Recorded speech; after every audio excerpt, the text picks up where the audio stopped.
attracts premium food suppliers from around the world to introduce their products to Asia, especially the Chinese mainland. The HKTD Food Expo is a key platform to help buyers source for the next big thing in the food industry. And I cannot wait to taste what's on offer.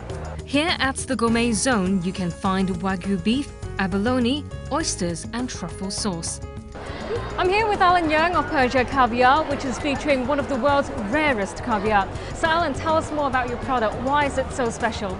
Our caviar is so special because one point is from Iran, and second is it's breeded with the natural Caspian sea water. This 100-gram of caviar costs about 8,780 Hong Kong dollars, and it's well worth it because it's the actual beluga sturgeon takes 13 years to breed. Hong Kong-based Ice Cream Gallery is back to showcase its latest creations. The escargot ice cream and Iberico ham and melon sorbet are definitely creating a stir. Well, if you don't fancy washing it down with coffee, what about a jelly shooter? Some of the flavors on offer include lychee, peach and grape. The Taiwanese brand hopes to tap into the Asian market after seeing how popular alcoholic jellies are in the West. Japanese beer brand Kirin is here to launch their frozen beer, which has proven to be a huge hit back in Japan. The cold foam, whipped from beer, has the consistency of a slushie. It acts like a cap and is able to keep the drink cold for half an hour.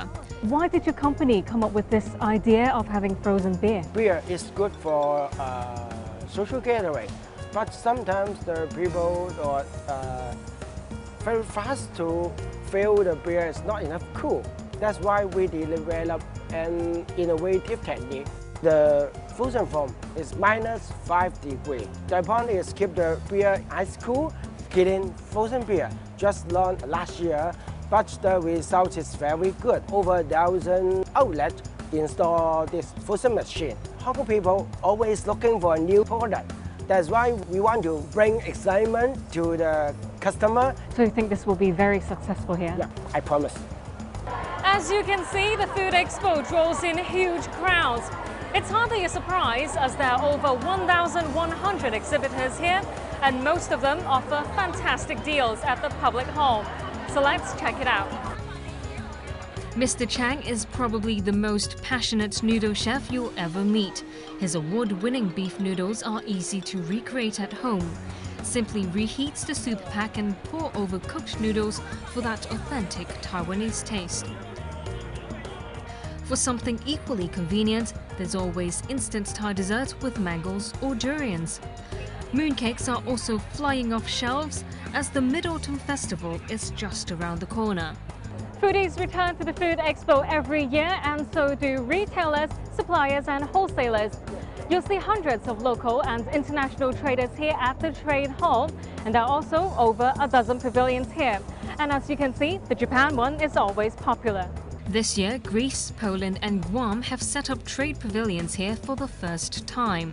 New faces from Cambodia and Saudi Arabia have also joined to promote the finest produce in Hong Kong. And American traders have returned again for more business opportunities. So we have here Jeffrey Williamson from California State Trade and Export Promotion. So tell us, what sort of products do you have this year? Well, we have California produce. That's a big export to Hong Kong and China. Spices for grilling meats, and particularly Santa Maria barbecue. We have spicy mulling wines that can be used either in its traditional cold format, or it can be heated as well. We have pistachio nuts. California is very famous for being a large pistachio producer and #1 exporter to China. We have Santa Barbara style wines. Wines are increasing sales by double digits every year into Hong Kong and China. We have olive oil that is a blend between olive oil and grapeseed oil that allows to cook at very high temperatures. That's quite a large, selection. Why are US traders back again this year? Well, Hong Kong provides a terrific platform for small companies to enter the Hong Kong and China marketplace. And so we find this is a very friendly environment. We get terrific support from the Hong Kong Trade Development Council, as well as our partners with the US Consulate. So this is really a great stepping off point for small companies. Over last year, we had 38% growth of exports of California food and agricultural products to Hong Kong, and into mainland China, the growth figure was 53%. So the Chinese consumer is really driving the business, and this is why we're here this year.